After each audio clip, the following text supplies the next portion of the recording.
जिन्होंने अपने दीन को तमाशा और खेल बना रखा था और दुनिया की जिंदगी ने उनको धोखे में डाल रखा था। तो जिस तरह ये लोग अपने इस दिन के आने को भूले हुए और हमारी आयतों से मुनकिर हो रहे थे, उसी तरह आज हम भी इन्हें भुला देंगे। और हमने इनके पास किताब पहुंचा दी है जिसको इल्म दानिश के साथ खोल खोल कर बयान कर दिया है, और वो मोमिन लोगों के लिए हिदायत और रहमत है।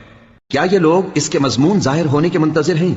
जिस दिन इसका मजमून जाहिर हो जाएगा तो जो लोग इसको पहले से भूले हुए होंगे वो बोल उठेंगे कि बेशक हमारे परवरदिगार के रसूल हक लेकर आए थे। भला आज हमारे कोई सिफारिशी हैं कि हमारी सिफारिश करें, या हम दुनिया में फिर लौटा दिए जाएं कि जो अमल बद हम पहले करते थे वो ना करें बल्कि उनके सिवा दूसरे अमल करें। बेशक इन लोगों ने अपना नुकसान किया और जो कुछ ये इफ्तिरा किया करते थे इनसे सब जाता रहा। कुछ शक नहीं कि तुम्हारा परवरदिगार अल्लाह ही है जिसने आसमान और जमीन को 6 दिन में पैदा किया, फिर अर्श पर जलवा अफरोज हुआ। वही रात को दिन का लिबास पहनाता है कि वो उसके पीछे दौड़ता चला आता है, और उसी ने सूरज और चांद